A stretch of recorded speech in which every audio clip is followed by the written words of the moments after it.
तो दोस्तों drill 4th semester का जो आज पेपर हुआ है मैथ का, उसके संपूर्ण हल को चलिए देख लेते हैं। सबसे पहला क्वेश्चन देखिए क्या था कि रूट के अंदर जो है b/a और root c/b into root a/c। जब इसको सॉल्व करेंगे आप इस तरह से देखिए अभी, तो ये जो है रूट सारे अलग अलग कर देंगे और ये सारे रूट एक आपस में जो है कट जाएंगे और इसका आंसर जो है आपका एक इसका आंसर आ जाएगा। नेक्स्ट क्वेश्चन था आपका साइन थीटा इक्वल टू 1/2, तो टेन थीटा का मान कितना होगा। तो साइन थीटा का मान यहाँ पे देखिए 1/2 अगर रखा गया है या रखा था इसमें, तो टेन थीटा का मान निकालना। तो साइन थीटा का मान जब 1/2 है तो साइन थीटा का मान 1/2 जो होता है वो 30 डिग्री के बराबर होता है। थीटा इक्वल टू 30 डिग्री आपका आ जाएगा। टेन थीटा के जगह पे 30 डिग्री जब रखेंगे तो आपका 1/√3 इसका आंसर आ जाएगा। नेक्स्ट था आपका कि स्पर्श रेखा और स्पर्श बिंदु से खींची गई त्रिज्या कितना कोण बनाती है। तो ये स्पर्श रेखा से स्पर्श इस पर जब बनाएंगे तो ये 90 डिग्री का हमेशा कोण इस तरह से बन जाता है। नेक्स्ट आपका एक पासा उछालने पर प्रत्येक बार सम संख्या आने की प्रायिकता क्या होगी। तो जब भी आप पासा उछालते हैं तो उसकी प्रदर्श समष्टि जो आपकी बनेगी वो 1 2 3 4 5 6 यानी कि टोटल 6 होती है। और अगर सम संख्याएँ इसमें देखेंगे तो 2 4 और 6 जो होती हैं टोटल 3 सम संख्याएँ होती हैं। तो प्रायिकता निकालेंगे तो जो है आपका 3/6 यानी कि 1/2 इसका आंसर आ जाएगा। और इसी तरह से जो है दिया गया था कि 0.000008 का जो है घनमूल निकालना था। 0 इसको √3 के अंदर रखेंगे जब आप, और इस तरह से जो 8 का नीचे अगर पॉइंट हटा देंगे, हटा के अगर निकालेंगे इस तरह से देखिए, तो ये आपका 2 की पावर 3 10 की पावर 2 इस तरह से सॉल्व करेंगे। जब आप 2/10 की पावर 2 आ जाएगा तो इसको सॉल्व करेंगे तो 0.02 आपका आंसर इसमें ये वाला आ रहा था। इसी तरह से नेक्स्ट देखते हैं कि x² + 5x और 6 का गुणनखंड क्या है। तो गुणनखंड जो है आपका x² + 3x + 2x, मतलब 5x को जो है आप 3x + 2x में तोड़ देंगे +6, और इस तरह से जब आप x + 3 जब इसको कॉमन लेंगे तो x + 3 यहाँ पे बचेगा और यहाँ पर 2 कॉमन हो जाएगा तो बचेगा x + 3। तो टोटल आंसर आ जाएगा x + 3 × x + 2। इस तरह 7th क्वेश्चन था कि साइन 60 साइन कॉस 60 और tan 60 का मान क्या होगा। तो जैसा कि साइन 60 का मान होता है √3/2, कॉस 60 का आपका 1/2 होता है और tan 60 का आपका √3 हो जाता है। तो इस तरह से जब इसको सॉल्व करेंगे तो रूट इसमें 2 नीचे हैं तो ये जो है आपका बटे में 2 ही रहेगा, ऊपर जो है जुड़ जाएगा √3 + 1 हो जाएगा /2 और माइनस √3/1। इस तरह से जब इसको फिर से कैंची गुणा करेंगे तो आ जाएगा √3 + 1 - 2 √3/2।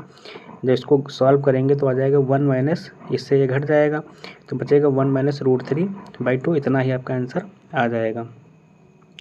नेक्स्ट था आपका कि एक वृत्त का क्षेत्रफल जो है दिया गया था 154 सेंटीमीटर स्क्वायर और वृत्त की त्रिज्या देखिए निकालनी थी।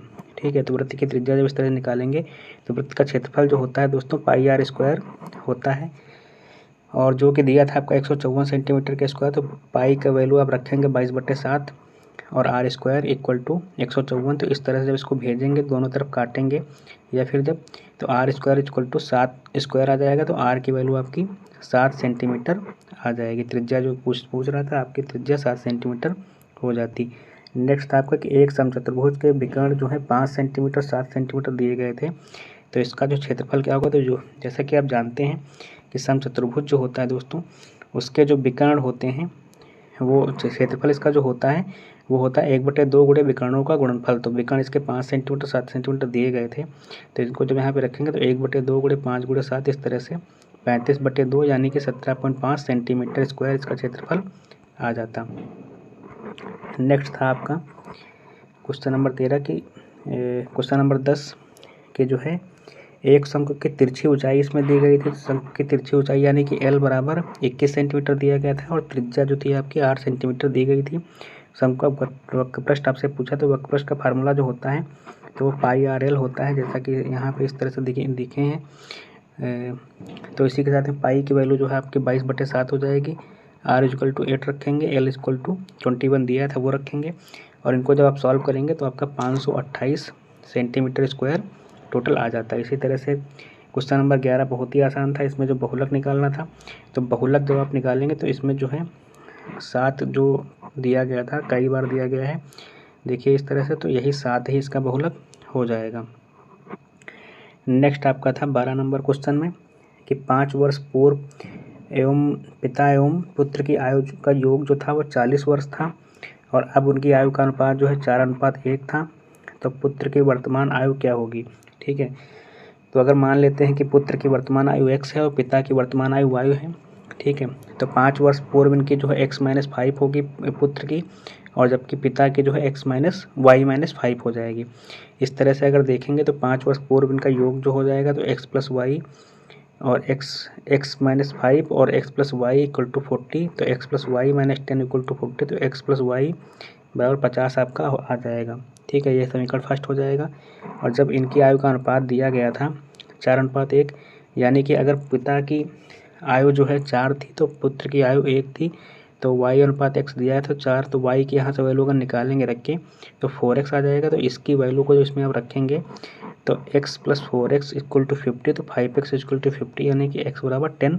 ठीक है, x की वैल्यू आपकी जो है इस तरह से 10 आ जाएगी, और इसी में पुट करेंगे y की वैल्यू, तो ये भी आपकी 40, यानी कि पुत्र के जो है 10 वर्ष आपका आंसर आ रहा था। इसको अन्य तरीके से भी लगा सकते हैं, इसको जैसे अनुपात से ही सीधे आप निकाल सकते थे इसको आंसर, लेकिन उतना ही दोनों में आएगा। नेक्स्ट आपका था इस तरह से देखिए कि x + y = 7 दिया गया था और 3x - 2y = 11 दिया गया था। ठीक है, तो इन दोस्तों इसमें क्या करेंगे आप, इस वाले में जो है x + y वाले में 2 से गुणा कर देंगे दोनों तरफ। ये इसलिए किया जाएगा क्योंकि इन दोनों को सॉल्व करने पे हमें ऐसा करना है कि दोनों में से कोई एक कट जाए। 2 से करिए चाहे 3 से करिए, ठीक है, वो समीकरण फिर उसी हिसाब से हो जाती है। तो 2 से जब करेंगे इसमें आप, तो ये हो जाएगा 2x + 2y = 7 × 2 मतलब 14 हो जाएगा, और इसमें ऑलरेडी दिया गया था 3x - 2y = 11। और जब दोनों को सॉल्व करेंगे तो 2y कट जाएगा, तो यहाँ पे बचेगा 5x हो जाएगा, 5x = 25, ये दोनों जुड़ जाएंगे, तो x की वैल्यू आपकी 5 आ जाएगी। तो x की वैल्यू 5 आ जाएगी, तो y की वैल्यू इसमें रखेंगे तो आप देखिए x + y, तो y की वैल्यू भी आपकी 2 आ जाएगी। नेक्स्ट है 14 नंबर क्वेश्चन कि किसी 10 सेंटीमीटर त्रिज्या वाले वृत्त की जीवा जो है 16 सेंटीमीटर लंबी है, तो केंद्र से जीवा की दूरी ज्ञात कीजिए। तो ये कोई मान लीजिए वृत्त है, इसमें जो है 10 सेंटीमीटर इसकी जो है त्रिज्या थी।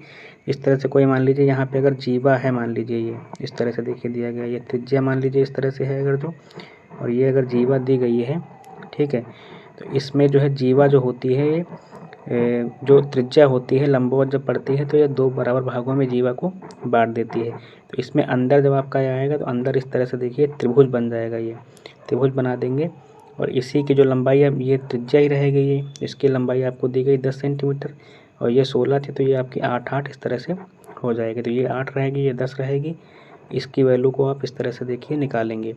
ये देखिए तो OA = तुम्हारा OA और B यहाँ पे, तो OA = आपको निकालना था क्योंकि इसी से जो है समलंब, इसी से जो है केंद्र से जीवा की दूरी ही निकालना था। इसको निकालेंगे आप इस तरह से रखेंगे, कर्ण स्क्वायर, लंब स्क्वायर और आधार स्क्वायर में जवाब।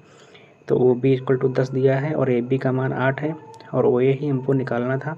तो इसको सॉल्व करेंगे इस तरह से, तो OA = 36 यानी कि 6 सेंटीमीटर आपका आंसर आ जाएगा। नेक्स्ट है 15 नंबर क्वेश्चन आपका कि समलंब की समांतर भुजाएं 15 और 8 सेंटीमीटर हैं, तो उनके बीच की दूरी 12 मीटर है, तो समलंब से घिरे क्षेत्रफल को ज्ञात कीजिए। तो समलंब चतुर्भुज का क्षेत्रफल दोस्तों जो होता है 1/2 गुणे जो है दोनों भुजाओं का योग गुणे ऊंचाई यानी कि a + b और गुणे h होता है। तो इसमें जो है दोनों a का मान भी दिया गया है आपका 15 और b का मान 8 मीटर दिया गया है, h की भी 12 मीटर ऊंचाई दी गई है। जब इन तीनों को रखेंगे इसमें तो 1/2 गुणे 15 + 8 गुणे 12, 2 से 12 कट जाएगा, यहाँ पे बचेगा 23 गुणे 6, तो इसका आंसर 138 मीटर स्क्वायर आ जाएगा। नेक्स्ट अगर 16 नंबर क्वेश्चन की बात करेंगे आप, तो 16 नंबर में बेलन की ऊंचाई आपकी दी गई थी और त्रिज्या भी दी गई थी 10.5 सेंटीमीटर। बेलन का संपूर्ण पृष्ठ का क्षेत्रफल निकालना था। तो बेलन के संपूर्ण पृष्ठ का क्षेत्रफल जो होता है 2πr और h + r होता है। इसमें जो है h की वैल्यू भी दी गई थी आपकी और r की वैल्यू जिसमें पुट करेंगे, इसको सॉल्व करेंगे तो ये आपका 1881 सेंटीमीटर स्क्वायर आ जाएगा। ठीक है, नेक्स्ट 17 में अगर बात करेंगे, माध्यिका निकालनी थी, तो इस तरह से जब इसको सॉल्व करेंगे इन वैल्यूज़ को रखेंगे, बारंबारता रखेंगे, संचयी बारंबारता आपकी जो है ये हो जाएगी। संचयी बारंबारता जो होती है, जो पहली बारंबारता होगी उसको रखेंगे, फिर पहली और दूसरी को जोड़ करके यानी 4 + 5 को जोड़ेंगे 9 हो जाएगा, फिर 9 में नेक्स्ट वाला जोड़ेंगे 4, 13 हो जाएगा, 13 में 6 जोड़ेंगे तो 19 आपका हो जाएगा, 19 में फिर 5 जोड़ेंगे तो 24, यानी कि 24 निकलेगा, जो कि एक सम संख्या है। तो सम संख्या वाला फार्मूले के हिसाब से इस तरह लगाएंगे तो आपका 12वां पद आ जाएगा और 13वां पद। तो 12वां 13वां दोनों जो है 13वें नंबर इसी में पड़ेंगे। तो यानी कि 14 जो है 14 वाला फिर 14 और प्लस 14 दोनों बार रखेंगे और इसको 1/2 में, तो 14 ही माध्यिका आपकी आ जाएगी। नेक्स्ट था आपका कि एक थैले में 100 गेंदे हैं, 50 गेंदें लाल थी, 30 गेंदें नीले रंग की, 15 गेंदें इस तरह से दिया गया था। टोटल जो है नीले रंग की गेंदें निकालने थे। तो नीले रंग की गेंदें जो आपकी थी वो 30 थी। तो जो है इसमें नीले रंग की गेंद निकालने की प्रायिकता क्या थी, तो 30 बटे आपकी टोटल जितनी भी कुल घटनाएं थी 100, 30/100 हो जाएगा, इससे कट जाएगा, बटेगा 3/10 आपका आंसर आ जाएगा। तो दोस्तों चैनल को सब्सक्राइब कर लीजिएगा, वीडियो को लाइक ज़रूर कर दीजिएगा। और दोस्तों अन्य जो आपके पेपर्स हैं वो भी सॉल्व हमने कराए हैं, आप वो भी जा करके